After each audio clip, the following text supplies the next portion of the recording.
Good afternoon, everyone out there. I know what a week we're having, not only in Adelaide, but South Australia, and the world. So, Mark Loader from Verve Group. I'm here with Matthew Carberry, and we're hopefully going to talk about a few things today that might help you get through what this has been an unprecedented time, and I think we've got a lot more to come. So, Matt, I just thought I'd ask you.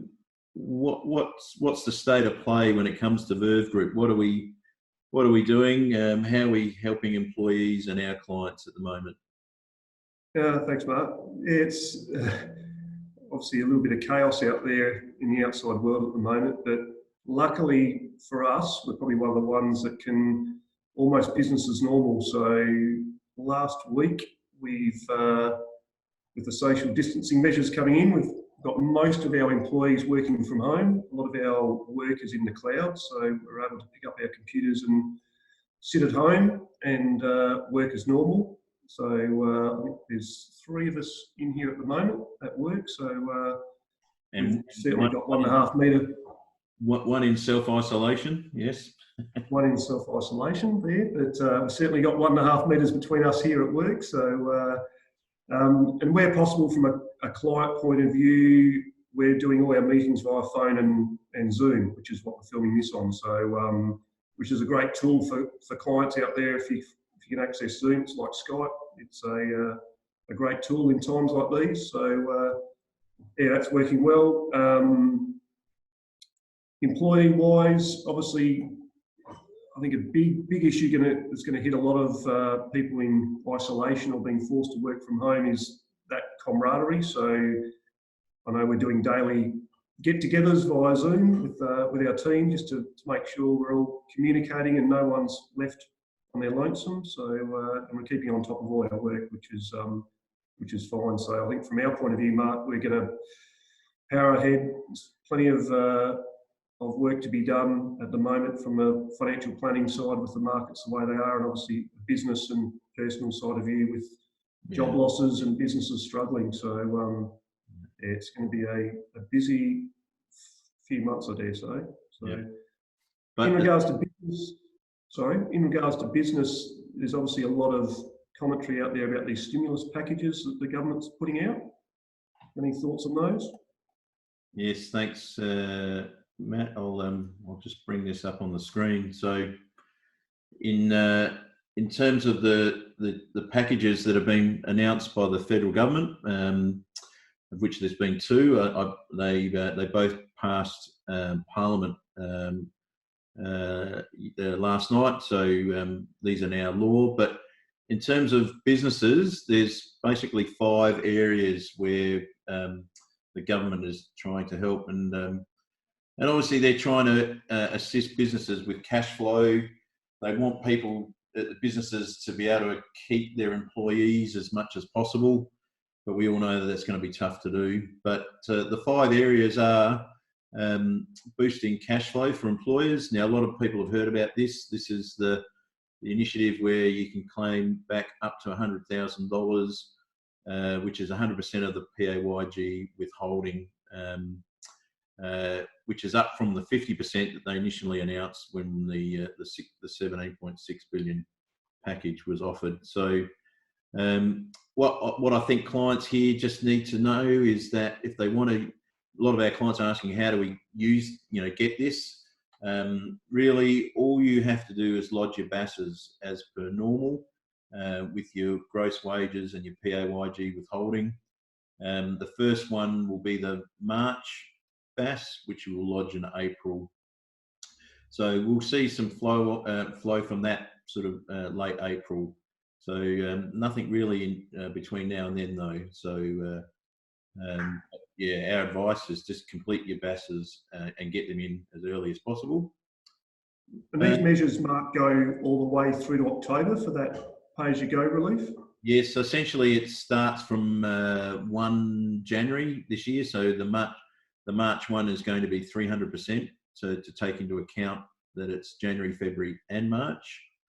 Then April will be as per normal, and May as per normal, and then from then for June, August, September and October, you'll get another 25% for each of those 4 months based on what you received in April and May. So yeah, expect to see some credits come through. So the ATO looks after this. Just lodge your BAS as you normally do, and the credits will flow as a result of that. The next one is there's temporary relief for distressed businesses. So this is all about relaxing the rules in relation to insolvency and bankruptcy. The only thing I'd say about this is a specialist area. We do have experts in the field, and I'm actually doing an interview with one of our insolvency experts tomorrow. So stay tuned. We'll talk more on this one. But essentially, yeah, anyone who gets a directed penalty notice will have a lot more time to deal with it. Previously, it was 21 days. That's going to be extended to 6 months. But stay tuned. I'll have more on that one, and we'll be talking more on that.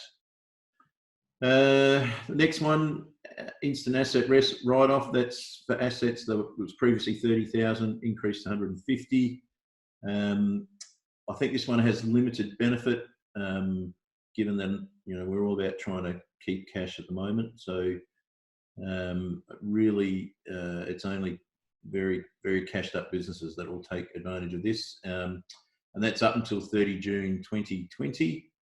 So and all the normal instant asset write-off rules apply. So it must be installed and ready to use before 30 June 2020 to be able to do that.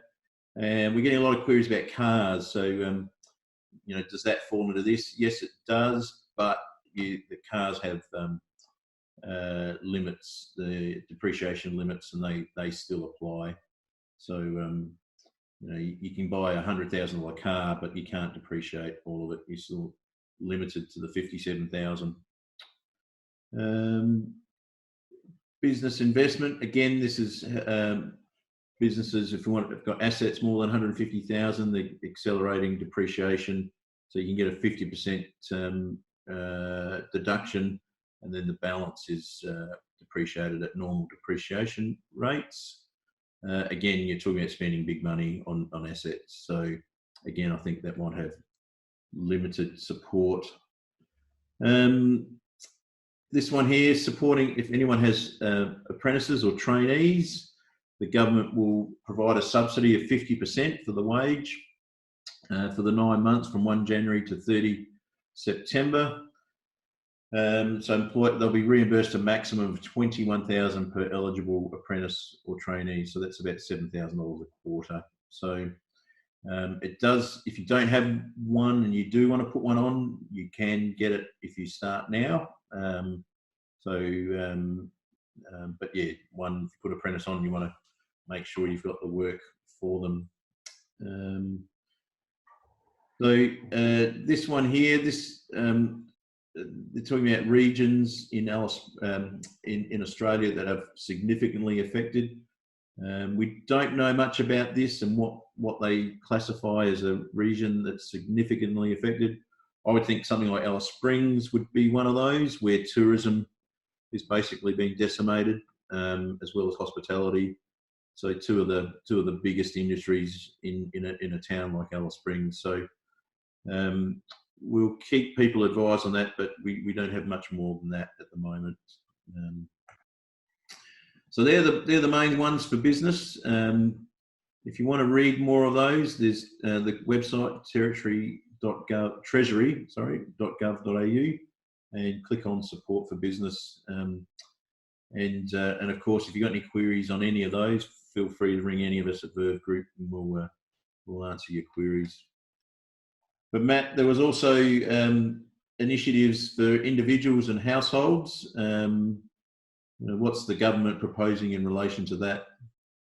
Yes, if you just flick over the screen there, Mr. Loader. So again, there's probably 5 different areas there they're looking at. So, which obviously, if you've seen the news today and yesterday, Centrelink have got lineups of hundreds of metres along with all these obviously hospitality workers out of jobs overnight. So I've increased, there's a supplement of $550 a fortnight for anyone job seeker, which what used to be New Start, some of the youth allowance, etc. So that's coming into play. There is the $750 payment from Centrelink, which is coming through for a lot of the people on pensions and concession cards. So there's a payment coming through in the coming weeks, by the end of March, and then another one will happen again in early July, 13th of July. So that will come through as a normal payment with your age pension. People that have got Commonwealth Seniors Healthcare cards will also get that as well. So there's a big list of different allowances that will apply to. The next one, it's a sort of double-edged sword, this one about early release of your superannuation, which, given the way super's probably been hit at the moment in the last 2 or 3 weeks, it's probably not the time to be pulling money out of superannuation because the markets are so low. But the government are giving you essentially 2 bites of the cherry in regards to this $10,000 access. Obviously, one this financial year in the next 2 or 3 months, and then another amount after July 1. So, and that'll come out actually, some of it will come out tax-free. So, yeah, that's obviously better than the old system where you had to be on Centrelink for 6 months. So, but not an ideal one at this time. That'd be probably the last thing I'd be looking at the moment, drawing money out of super. Yep.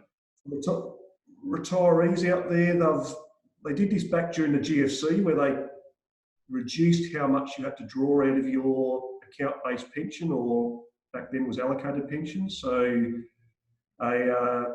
someone who's under 65, the drawdown rate was 4%. They're going to drop that to 2%. So they're trying to preserve people's supers and pension accounts. So for the lucky ones that can afford to leave money in super, and the retired, I'd be dropping it back as soon as possible. So that's going to run for this financial year and next year. So that's definitely one to look at to try and preserve some dollars, because when things bounce back, it generally happens quickly. So you want as much money in there to make back some of these downtimes. Yeah. The last but not least, I've reduced, which has taken them a little while, but I've reduced the deeming rate. So essentially, Centrelink or Social Security, with your financial investments, assume it earns a rate of return, which obviously, if anyone's got a bank account or term deposit at the moment, you're struggling to get anything for it. So they've cut their deeming rates back as well to be in line with that. So essentially, people that are getting assessed under the income test will potentially get a bit more Social Security payment. So as Mark said, all these fact sheets are on the Treasury site. The actual site, if you just put australia.gov.au, all this information is on that site there. So it's the government's coronavirus website, but it's got all the stimulus packages in there as well. So, and rumour has it there's another one coming out in the coming day or week as well, Mark 3. So keep an eye out for that. Yep. And we'll do our best to cover that when that comes out. So people, that's all we had for today. Stay tuned. We'll be doing more of these as time goes on. All I can say is we're in for a tough time. So we all need to stick together and look after each other. Till next time. Thanks, everyone. Thanks, guys. See ya.